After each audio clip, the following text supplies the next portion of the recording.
Ko'pchilik mijozlarimiz Sergeli Bobur mahalla turar joy majmuasining lokatsiyasini tushunmayapti. Bu videoda lokatsiyasini tushuntiramiz. Mana hozir Novostroykamizga kelganmiz. Bolalar maydonchasi, mashina qo'yish uchun parkovkalar bor. Bu Novostroykalar uylarimiz mavjud. Telegram kanaliga o'tib olsanglar, to'liq ma'lumotlar bilan berilib qo'yilgan.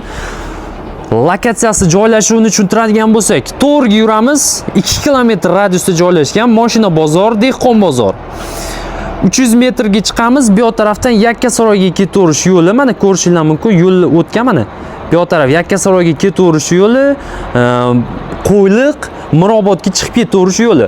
To'g'riga yursanglar bu tarafdan Bekpark Abusahiga Sergeli kirasizlar mashina bozoriga, bu tarafga Yakkasaroy, Mirobod, Yashnobodga kirasizlar. Lokatsiyasi shu taraflama tushunolsanglar bo'ladi.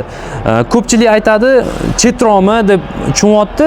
Atroflar polniy uchastkalar, bu tarafda ozgina zavodlar bor. U zavodlarni ham buzib, dom quradi. Yaqinda endi hozircha faqat bitta mana shu dom qurilgan. Bu uylarning hammasi tayyor patluch holatida topshirilgan. Shu sababli aholi уже mana ko'rishinglar mumkin, ko'chib kirishni boshlagan. Bu yerdan vaqtida juda ham arzondan uy chiqardik. Sotganmiz, mana hozir uylar soni cheklanyapti, narxlar ko'tarilib ketish ehtimol bor. Shu sababdan ham ulgurib qoling. Kvartiralarimiz mavjud. Telegram kanalda boya aytganimdek, bu videoga like bosib qo'ying va Bobur mahalladan uy olmoqchi bo'lib yurgan tanishimizga shu videoni jo'natib qo'yamiz, to'liq lokatsiya deb.